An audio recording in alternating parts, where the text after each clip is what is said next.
tentang ranah terhadap anak Eva Angelia Bakti, ya, umur 2 tahun 3 bulan ini.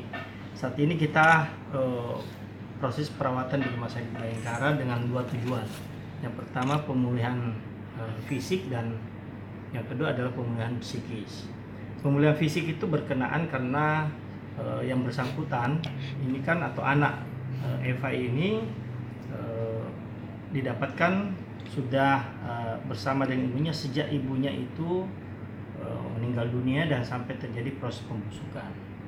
Nah, kita tahu bahwa manusia yang mayatnya membusuk itu tentu adalah sumber penyakit, ya, karena ada bakteri-bakteri pembusukan yang bisa saja tertular kepada anak ini. Oleh karena itu anak ini kita observasi untuk memastikan memang tidak ada gangguan fisik di hari-hari ke depan.